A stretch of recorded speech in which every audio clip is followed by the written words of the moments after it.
साथियों, अगर आप यूपी में लेखपाल, वीडियो जूनियर असिस्टेंट या फॉरेस्ट गार्ड या गन्ना सुपरवाइजर की वैकेंसीज देखना चाहते हैं, तो उसके लिए आपको एग्ज़ाम देना पड़ता है जिसको कहते हैं यूपी ट्रिपल एससी पेट।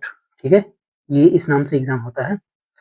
अब देखो, अभी मैं तुमको एक बार इसका जो एग्ज़ाम पैटर्न है वो बता देता हूँ, उसके बाद आपको मैं अच्छे से समझा दूँगा कि इसमें होता क्या है। ठीक है? तो देखो, तो इसमें टोटल 100 प्रश्न होते हैं और ये 100 नंबर के होते हैं। ठीक है? ये 100 प्रश्न होते हैं, 100 नंबर के होते हैं, टोटल समय 2 घंटे होता है इसमें। अब देखो, इसमें क्या होता है कि नेगेटिव मार्किंग भी होती है 0.25 की, ठीक? 0.25 की इसमें नेगेटिव मार्किंग भी होती है। अब ये देखो, इसमें क्या आता है, सामान्य ज्ञान, जागरूकता और समसामयिकी जो में इसमें 50 नंबर के प्रश्न आते हैं लगभग, ठीक है? ये टोटल तुम्हारे 50 नंबर के प्रश्न आते हैं और अंकगणित और डीआई में ये 25 नंबर के।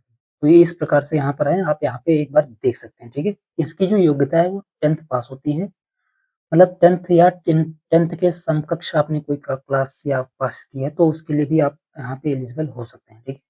तो इसकी उम्र जो है वो 18 से 40 वर्ष की होती है। देखो, वीडियो ये दोनों अलग चीजें हैं, ये पीसीएस के तहत होती है, मैं इसकी बात नहीं कर रहा हूँ। ये वीडियो है ग्राम विकास अधिकारी, ठीक है? अब देखो, सिलेबस तो हो गया। अब देखो, इसका एग्जाम देना जरूरी क्यों है?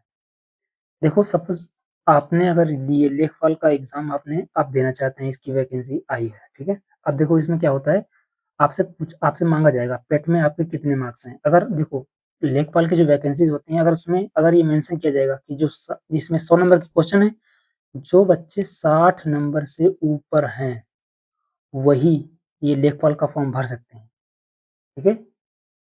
तो अब बस इसमें आपको 60 नंबर से ऊपर अगर आपका है तो आप लेखपाल का फॉर्म भर सकते हैं, नहीं तो नहीं भर सकते हैं। तो ये होता है इसमें, ठीक है? और ज़रूरी नहीं है ये 60 हो, यहाँ पर कभी-कभी 35 या 40 भी हो जाता है। अगर 40 से ऊपर भी आपका या 35 से ऊपर भी, फिर भी आप लेखपाल का एग्ज़ाम दे सकते हैं। अगर देखो, अगर ये पेट का एग्ज़ाम आसान गया, तो जो लेखपाल अगर आपको बनना है, तो उसके लिए जो पेट में नंबर चाहिए, वो ज़्यादा से ज़्यादा आपको करना चाहिए, ठीक है? हो सकता है 60 प्लस वाले को ही इसमें इंक्लूड किया जाए, ठीक है? तो ये होता है इसमें इसमें इसलिए इसमें इसकी कोई लिमिट नहीं है, आप जितना ज़्यादा कर पाएँ उतना ही बेहतर है। तो इसका मैंने छोटा-सा सिलेबस है जिसको मैंने डिकोड किया है। ये जो सामान्य ज्ञान से 30 प्रश्न आते हैं, इसपे ये देखो, सामान्य ज्ञान से ये 5, 5 10, 5 15, 5 20, 5 25, 5 30, ठीक है? तो ये 30 नंबर यहाँ से आते हैं। और ये जो सामान्य जागरूकता के ये जो 10 प्रश्न हैं, वो यहाँ से आते हैं। अब ज़रूरी नहीं है कि यहीं से आएँ, लेकिन मैक्सिमम प्रश्न यहीं से आते हैं, ठीक है? कोई इसमें दावा नहीं कर सकता है, कितना भी बड़ा चैनल हो, ठीक है? दावा नहीं कर सकता, लेकिन आमतौर पर यहीं से आते हैं क्वेश्चन, तो फिर इनको करना बहुत ही ज़रूरी है, ठीक है? ये तीसरा हो गया करंट अफेयर्स। ये करंट अफेयर्स लगभग 10 नंबर का आता है, तो करंट अफेयर्स को भी करना इम्पोर्टेंट है। लेकिन अब देखो, आपको पीवाईक्यू में देखना है करंट अफेयर्स में क्या पूछा जा रहा है, ठीक है? तो उसी आधार पर आपको करंट अफेयर्स करना है सारा। अब जब एक एक दिन का 1 घंटे का करंट अफेयर की वीडियो आती है, तो 1 घंटे पूरा थोड़ी ना देखना है उसको, ठीक है? उसमें मुश्किल से 2-4 क्वेश्चन, 6 क्वेश्चन आपको उसके नोट्स बनाने हैं बस, जो पीवाईक्यू में आए हुए हैं उसी के आधार पर, है ना? तो ये है। अब देखो, अंकगणित में और ये डीआई में इसका वेटेज जो है 25 मार्क्स का होता है लगभग, ठीक है? 25 मार्क्स का। तो ये भी इम्पोर्टेंट है। अब देखो, यहाँ पर अंकगणित के 5 प्रश्न होते हैं, डीआई के 20, टोटल 25 हो गए। अब आपको पीवाईक्यू जब देखेंगे, आप पीवाईक्यू देखो, इस एग्ज़ाम को देते समय आपके पास 2 चीज़ें ज़रूर होनी चाहिए। एक पीवाईक्यू, दूसरा यूट्यूब, या फिर अगर यूट्यूब से नहीं देखना चाहते, आप बिगिनर हैं, तो कोर्स भी ले सकते हैं, ठीक? अब पीवाईक्यू में कोई प्रश्न है, जिस टॉपिक से वो प्रश्न आया है, उस टॉपिक को आपको करना है। ये इम्पोर्टेंट है, क्योंकि इसमें क्या होता है, क्वेश्चन को रिपीट किया जाता है ना?